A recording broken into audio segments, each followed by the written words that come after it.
Hani seni bırakmış, istediğin şekilde yaşa. Ama diğer yönden de hangi statüdeyiz biz? Yani bir geçici koruma belgesi çok saçma geliyor bana. Ya mülteciyim ya değilim. Yani çünkü orada bir savaş var, bir savaş var. Bu gerçek. Hani bu savaşın ayrıntılarına girmeden. Çünkü bir sürü insan öldü. Kamu alanında çok yoruluyoruz. Yani çünkü taşeron firmalara vermiş bizim işleri. Orada ciddi anlamda yani yoruluyoruz. Bir geçici koruma belgesi elde etmek için inanılmaz derecede mücadele veriyoruz. İnsanlık muamelesi dışında muamele görüyoruz. Yani orada kapıda küfürler havada uçuşuyor vesaire.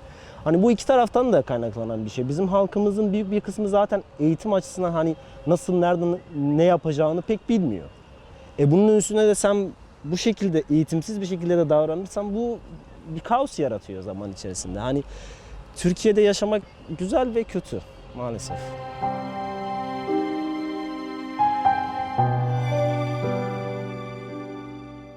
Suriyelilerle ilgili bir farklı hukuksal statü var. O statünün kapsamı farklı. Özellikle Afganistan gibi sıcak çatışma bölgelerinden gelenler için tanımlanmış farklı statüler var. Bunların kapsamları farklı. Bir de bu kapsamlar ülkeden ülkeye de değişebiliyor. Yani hani her ülke o tanımlanmış hakkı o koşulları sağladığını düşündüğü kişiye vermiyor maalesef.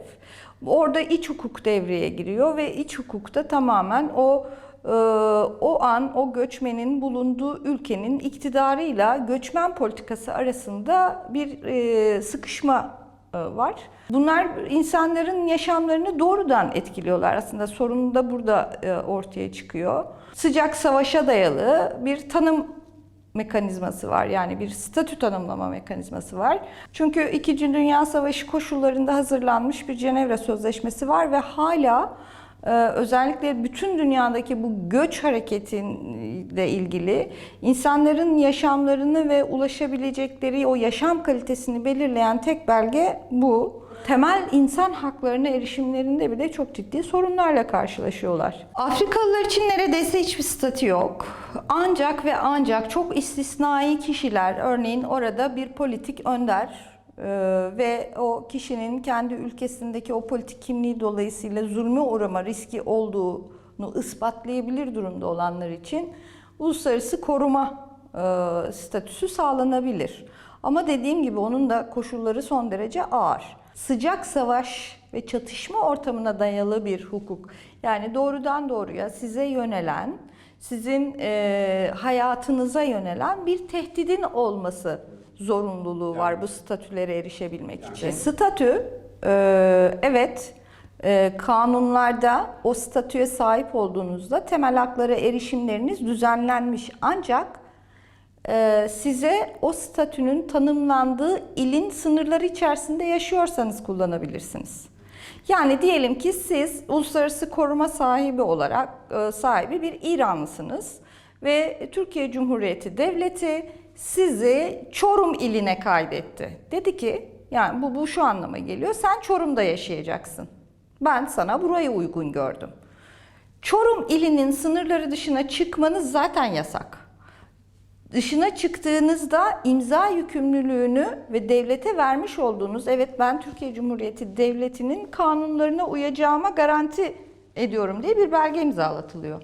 Ona uygun davranmadığınız için zaten koruma statünüz de elinizden alınıyor. Diğeri imza yükümlülüğü vardır.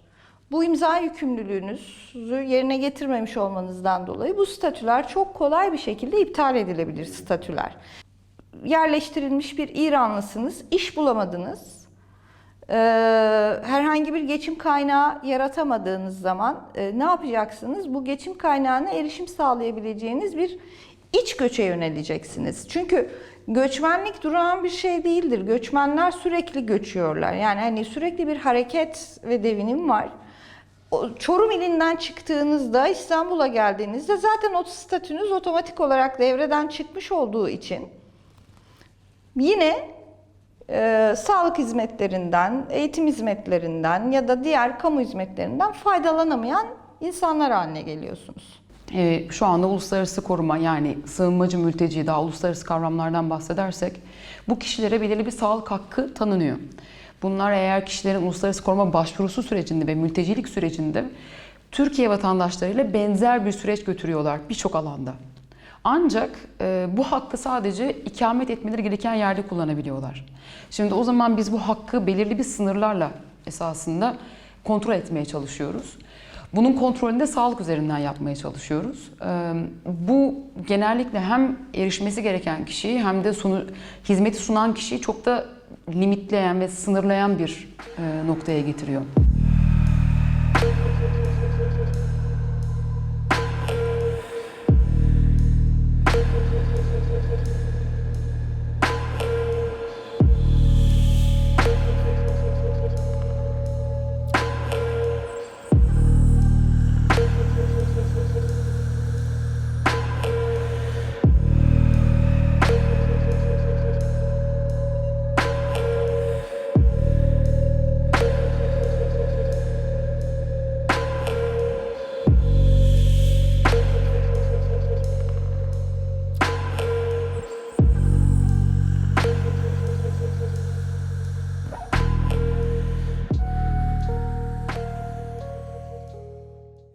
Çocuk hukuku, çocuk hakları hukuku aslında ulusal hukuklarla kısıtlanamaz bir takım özelliklere sahiptir. Bazı özellikleri dolayısıyla. Biz biraz o anlamda yaptığımız her işte aslında bunu böyle yapmaya çalışıyoruz. Çünkü sıkıştığımız alan genellikle işte hep evrensel insan hakları hukukuyla vatandaşlık hukuku arasındaki o kısıtlamalarda bu hak kayıpları yaşanıyor. Kamuyla muhatap olurken genellikle uluslararası hukuku ön plana çıkarmaya çalışıyoruz. Yani hani çünkü Türkiye uluslararası hukuk anlaşmalarını imzalamakta aslında cömert bir ülke. Yani neredeyse bütün sözleşmelere imzası olan bir ülke. Biraz o alanı oradan genişletmeye çalışıyoruz. Yani diyoruz ki biz şu anlaşmayı imzalamış bir ülkeyiz. Örneğin uluslararası bir insan hakları belgesi, çocuk hakları evrensel bildirgesi. O yüzden bizim için bunun bir yaptırım gücü var. İç hukukumuzda da yaptırım gücü var ve eğer iç hukukumuzda bunun aksini söyleyen bir madde varsa uluslararası hukuk geçerlidir.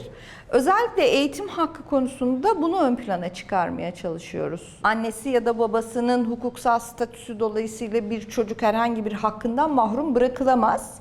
Bu çok kesin ve net bir maddedir. Okula gitmek haklarıdır. Uluslararası sözleşmeler gereği annesi ve babasının statüsüne, kim olduğuna bakılmaksızın zorunlu eğitim çağındaki her çocuk okullara kaydettirilmelidir. Tabii özellikle Afganlarda, Pakistanlılarda, hani Suriyelilerde biraz o sorun aşıldı ama hala devam eden bir kesimi daha var. Dil bariyeri aslında çok zorlayıcı oluyor. Aileler bir de bu tür kuralları bilmedikleri için, yani bu tür hakları olduğunu da bilmedikleri için kayıtsız oldukları zaman, yani herhangi bir statüleri olmadığı zaman çocuklarının okula gidebileceğini de bilmiyorlar. Göçmenlerin neredeyse hiçbirisi düzenli istihdama ya da güvenceli bir istihdama erişemiyor. Çok küçük bir kitle bu anlamda buna sahip. Çocuklar bu anlamda da bir emek sömürüsünün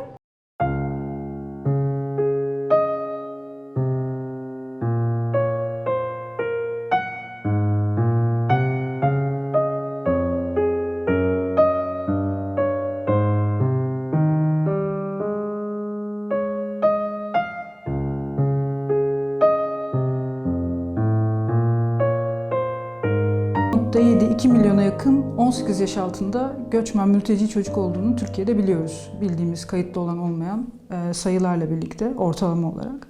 Salgından önce, pandemiden önce de şunu biliyoruz. Çocukların ilkokula daha yoğun olarak kayıtlı olduğunu, kayıt edilebildiğini, en azından ilkokulu, en azından Milli Eğitim Bakanlığı'na verdiği oranlara baktığımızda seneler içinde %80-90 civarında ilkokulda okullaşma olduğunu, fakat okul dönemi arttıkça, yani ortaokul ve liseye doğru gittikçe bu sayıların hemen hemen, tabii ki bir ortalama olarak söyleyeceğim, %30, %40, %30'lara kadar düştüğünü biliyoruz. Burada özellikle de kız çocukların okuma oranının düştüğünü biliyoruz. Özellikle mülteci çocuklarda okul oranları, okula gitme, okullaşma oranları düşüyor ve bu kız çocuklarında daha fazla. Bunu zaten biliyoruz ve sahada çokça karşılaşıyoruz çalıştığımız sahalarda. Okulda dil en büyük okulu bırakma sebeplerinden bir tanesi dil. Öğretmenleriyle aynı dili konuşamaması, arkadaşlarıyla aynı dili konuşamaması okulu bırakmalardaki en büyük sebeplerden biriydi. Okulların kapanmasıyla birlikte bu çocuklar sosyal çevrelerinden de uzaklaşmış oldular ve yalnızca evde vakit geçirir hale geldiler. Bu çocukların bir de bulundukları ortamda, yani uğradıkları ayrımcılık sebebiyle sosyal çevreleri de yok. Yani komşularıyla, komşu çocuklarıyla vesaire oynayabildikleri böyle bir alan da olmuyor. Bu sebeple de aslında çok fazla izole oldular ve onların gelişimini önemli derecede etkileyen bu sosyal destek mekanizmaları çok geriledi. ما تجاوب الأولاد معي بالتعليم أونلاين أبداً لأنه تركي أول شيء، ثاني شيء بعدين أنا قدرت صرت أعلمهم بالبيت لغة عربية وصرت أعلمهم شوي إنجليزي وجمع وطرح الشيء مقصرينه بالمدرسة يعني. Anlatan kişinin dili Türkçe ve bu çocukların aslında anlayabildiği Türkçe kısıtlı olabiliyor kimi zaman. Ebeveynler de çocuklarını destekleyemiyorlar. Onlar da Türkçe yazıp okuyamadıkları için çocukların anlayamadığı noktalarda bir destek sağlayamıyorlar. Oldukça eğitim anlamında zorluk çektiler diyebilirim. Eğitime erişemiyor oldular. Bunun sebebi öncelikle böyle bir ekipmanları yoktu. Tablet zaten yok fakat televizyon dahi olmadığında çocuklar bu eğitimlere ulaşamadılar. خصوصا بالمنطقة اللي أنا قاعدة فيها ما في أغلبهم ما عندهم هالأشياء هي. عفوا أغلب اللي قاعدين بالمنطقة اللي عنا اللي هي مثلا ورطمة هلا وهالمنطقة هي أغلب الأهالي ما عندهم كمبيوتر ولا تابلت وإنترنت كمان ما في. هلا نحن كنا مرتاحين بالمدرسة لأنه عم نحس إنه الولد عم ينخرط شوي بالمجتمع التركي، بثقافات المجتمع التركي، بأولاد التراك. أما وقت اللي صار بالبيت الولد إنه رجعت معاناتنا نحن إنه ابننا ما عم يقدر يتأقلم مع الطفل التركي أو المجتمع التركي أو أي عادات يعني خاصة بالتراك. Şimdi çocuklar fiziki olarak okula gitmeyip uzaktan eğitime geçildiğinde burada teknolojik altyapı sıkıntısı bizim en fazla karşılaştığımız. Yani teknolojik altyapının olmaması, internete erişiminin olmaması, evde televizyonun olmaması, televizyon varsa dahi evde birkaç çocuk olduğu için, işte 2, 3, 4 kardeş olduğu için ve farklı sınıflara gittikleri için tek televizyonla farklı sınıflardaki birçok çocuğun uzaktan eğitime erişmeye çalışması gibi sıkıntılarla çok yoğunlukla karşılaşıyoruz. O yüzden pandemiyle birlikte değişen en büyük konu eğitime erişim oldu.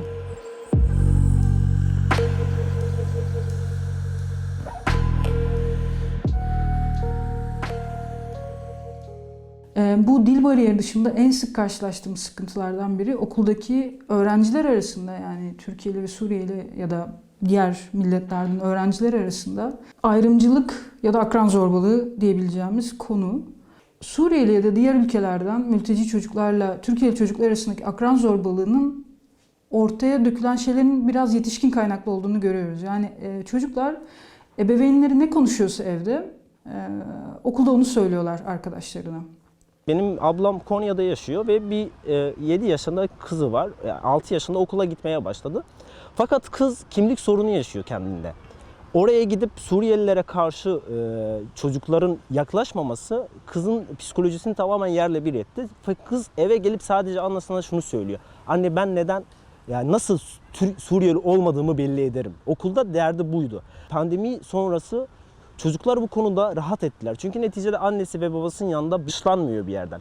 Çünkü dışlanmak aslında sadece bir sözle değil, yani birisi bir şey söyler ya da şey değil. Bir bakış bile insanı dışlayabilir. Bizim özellikle takip ettiğimiz akran zorbalığı meseleleri kayboldu. Çünkü çocuklar arkadaşlarıyla değiller, okullara gitmiyorlar.